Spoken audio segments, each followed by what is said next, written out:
asalaamaaleykum mbokk internet yi chaîne football TV nuyu naa leen bu baax ziar leen di am mbégte saa su ne defal leen vidéo pour ñi nga xam ne ñoo béy seen maa leen wax welcome bienvenue abonné leen cliqué leen cloche boobu ngeen gis vidéo bi dugal ngeen mën ko seetaan ba ñu fàtte tamit une vidéo bi c'est très important mbokk yi xibaar dama koy doore ci Vinicius mais Vinicius gis ngeen li mu def kanam gi gars yi non dootuñu xàmmeti Vinicius pour la première fois après la coupe du monde Vinicius Junior est apparu en public avec sa compagne et la star brésilienne est méconnaissable maanaam dafa changé son visage am. En fait, l'ailier du Madrid a fait une opération au visage et a changé carrément. Donc, mon nek lo xamantene genre bon, c'est au football mais quand même ça nous marque parce que Vinicius c'est l'un des joueurs les plus connus sur le football mondial du Real Madrid. Donc, buñu gisé kanamam changé ni mais c'est quand même quelque chose. En effet, l'ailier du Real Madrid a totalement changé son menton avec une opération effectuée dans une clinique au Brésil. Vini a subi une chirurgie du menton am la changé carrément lépp nag Neymar la Neymar moo fi doon taxaw naan Vinicius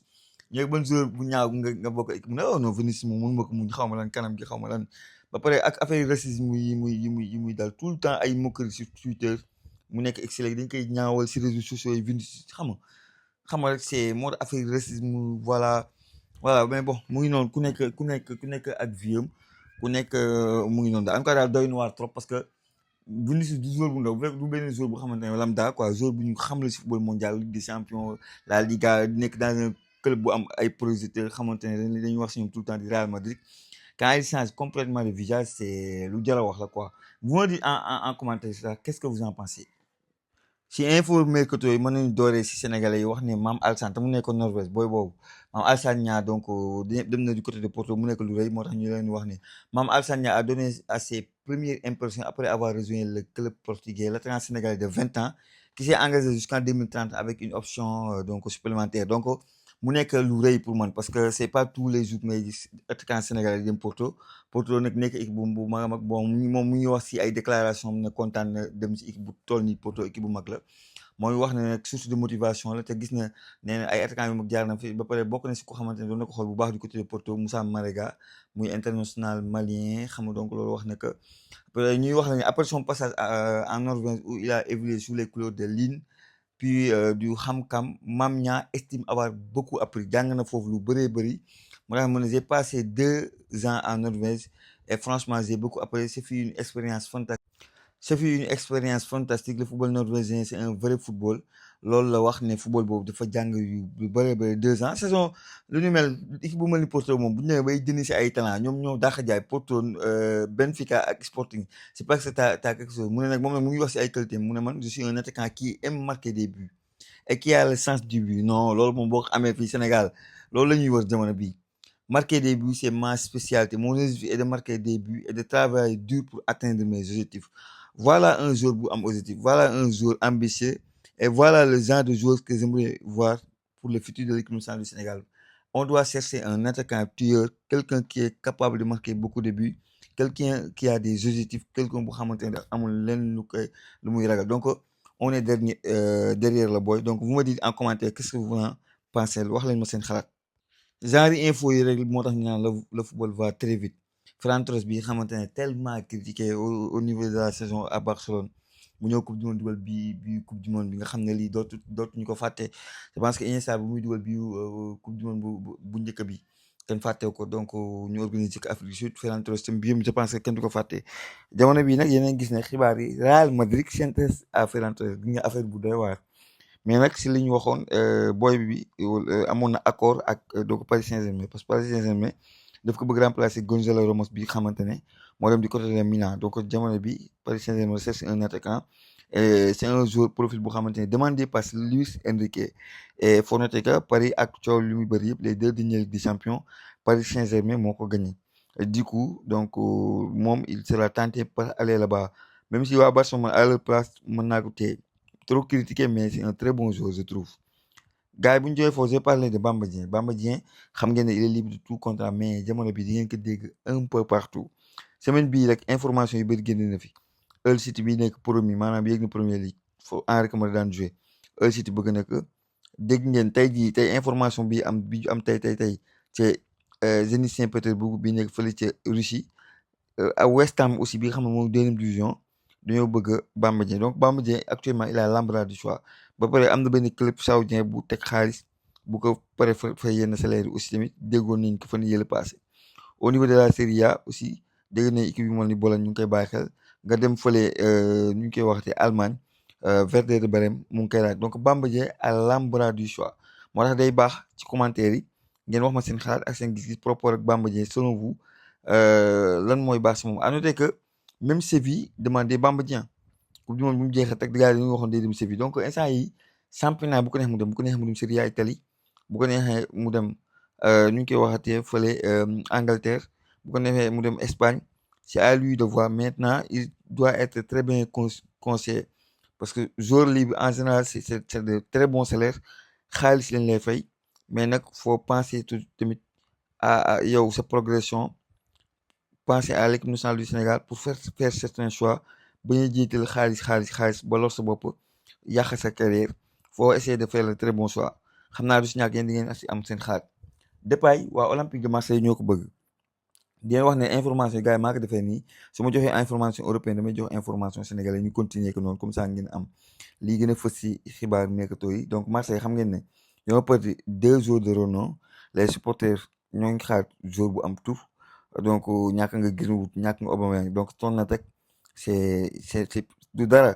te Genesio moo bëggal boppam Depay parce que Genesio faut pas oublier que nekkoon na Olympique Lyonnais yor na Depay bii nii. Depay nag salaire bii que brésilien di ko fay fële oh laisse tomber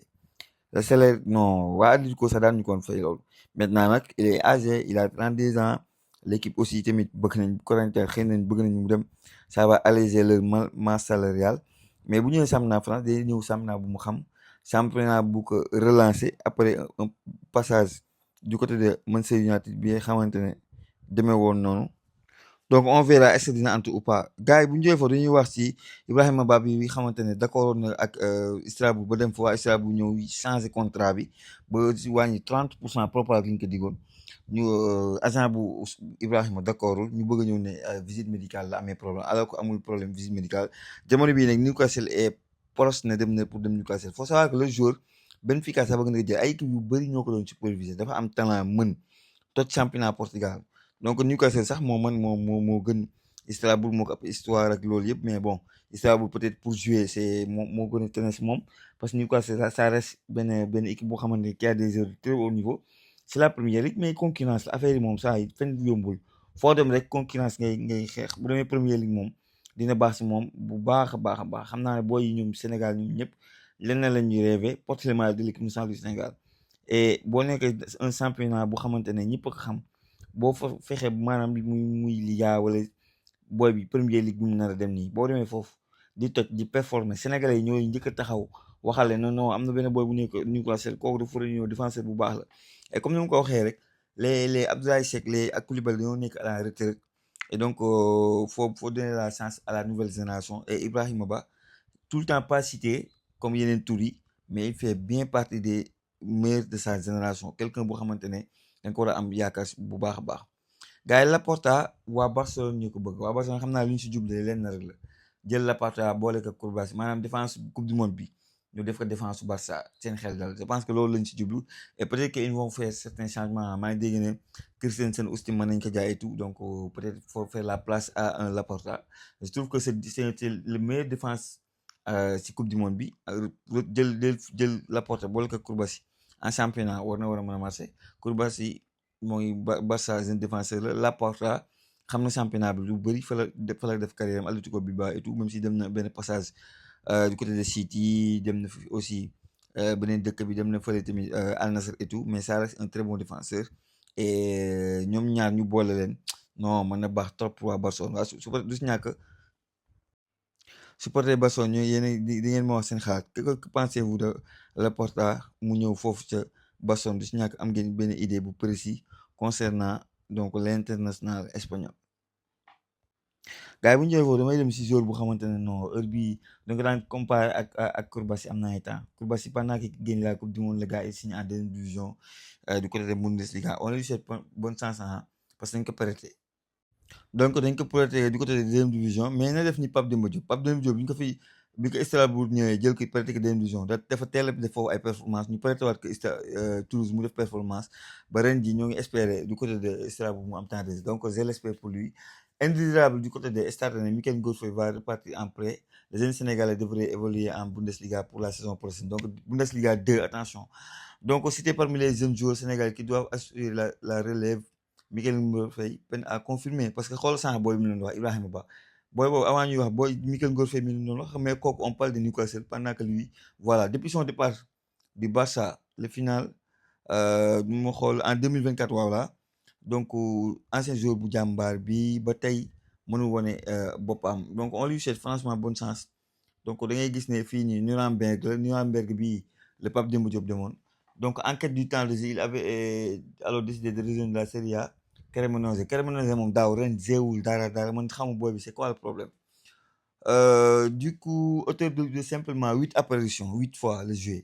avec le club italien, il n'a pas su se relancer pour conserver donc quelque chose. Franchement, c'est dommage.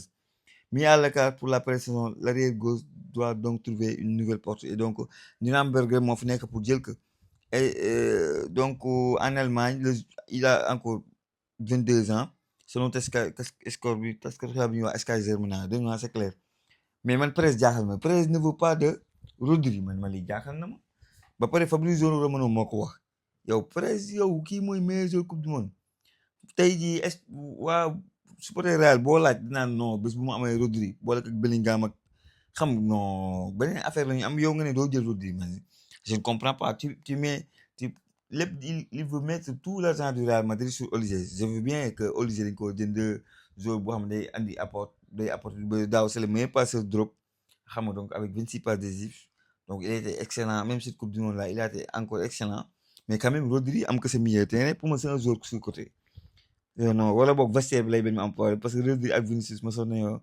jote affaire yi ballon d'or yeeg yooyu noonu si temps yooyu ñu koy ruubee di jote si ay match mais pour man Rodri sur le milieu terrain surtout que Rodri moom moo bëgg a ñëw quoi c'est Rodri qui moo bëgg a ñëw xam naa danaan je n'ai plus rien à prouver du côté de City quoi donc là je veux changer d'air et retourner dans mon pays mën na ma jàppale Malang Sarr dem na Arabie Saoudite fa fi équipe bi la kase nekk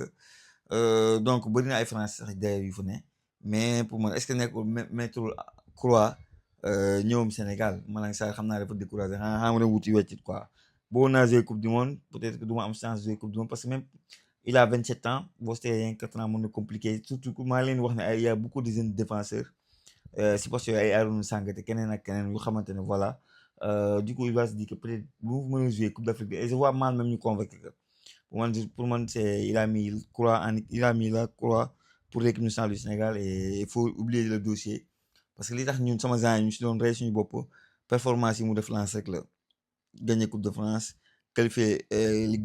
des champions Lens c'était ba pare nekk le meilleur défenseur en Ligue 1 bokk ci équipe type Ligue 1 c'était ça pourquoi ñu doon def benn genre propagande doon def ay vidéo pour que ñu convoquer ci coupe du monde bi malheureusement on l'a pas convoqué et le choix bi mu def nii man bettuma temps yi repasse maa ngi doon wax maa kii day ñoo wax Arabie Saoudite mais ku mettre bu ñu ko fayee xaalis bu ko jox day dem Arabie Saoudite il va se dire bon qu'est-ce que la laay def Sénégal je n'ai plus rien lu ma fii prouvé coupe du monde laa bëggoon c'est coupe d'Afrique peut-être 2027 à voir le nouveau coach est-ce que naka boole si ay plan et tout mais je vois même mal le nouveau coach bi di ñëw mu ne noonu damay woo Malang Sarr à voir nag xamu nu muy demee mais à voir Pierre-Antoine Dorval gars yi li ko dal métti na de non joueur Lyon bi prêté au Stade Brésilien la saison dernière a été sanctionné de 2 ans de suspension pour acte de brutalité kon man arbitre dañ ne dafa doon kii xam nga sonal benn arbitre xam nga acte ay brutalité quoi une sanction qui pose néanmoins des questions gars yi ñu koy waxtaan moo tax il faut toujours faire attention quoi li ñuy wax ni tubaab il faut toujours faire attention donc juste ñàkk moom am na ay avocats yëpp ils vont faire appel mais ni ñu gisee mbir mi ni muy xeeñee nii ak waa Lyon nii pare nañ pour sanctionner tout c'est compliqué un boy pourtant très talentueux nekk si U20 yi boo xoolee am na temps Camavinga sax lañ koy woowee tellement même gestuel bi resté yi mu amoon am na temps et tout on lui souhaite en tout cas bonne chance gars yi Roma veut aussi kii di Ibrahima Mbaye moom xam ngeen ne di ngeen ko dégg li mooy moo wax sànq si Bamba Dieng di ngeen ko dégg fépp xam ngeen ne aussi son départ est acté parce que Fabrizio Romano wax na ko texte xibaar bi ñuy wax léegi aussi wax na ko comme que son départ est acté il sera pas un joueur du PSG du coup beaucoup d'équipes vont s'intéresser à ce dossier là c'est un jeune joueur international sénégalais qui a fait des performances yu ñu jot a gis peut-être pas en tant que titulaire lu bëri mais xam nga ne kii il a des qualités quand même du coup beaucoup d'équipes s'intéressent à lui donc Roma reste un très bon équipe bu mag mais quand même bon man fi ma taxawoon laay taxawaat comme que Dortmund intéressé wu na si man Dortmund laa gën a gis quoi maintenant Aston Villa mu ngi koy laaj Manchester City ñooñu ñëpp ñu koy laaj mais man maa ngi si Dortmund quoi. gars yi on va finir sur Nicolas Jackson bi xamante ne Unai Emery def na ko priorité et veut carrément le joueur et du lu muy laam-laamee maanaam comme xam ne le joueur yoroon na ko fële nu ñu koy waxatee yoroon na ko Villarreal il veut obligatoirement que waa Villarreal def le maximum convaincre waa Chelsea ba ñu jaay Nicolas Jackson donc tamit Nicolas Jackson naa defaat sama vidéo parce que ci kanam am na beneen information mercato ak information européen yu xam ne ñu ko def ay information gaynde yi yeneen joueurs vidéo bi dañuy bañ mu gën a gudd ak yeneen information on va en profiter on parle là aussi du valeur de Nicolas Jackson et tout donc il faut rester connecté sur Senfootball TV dooleel ñu et on va vous donner les bonnes informations incha allah gars yi jaajëfal naa leen wax leen ba beneen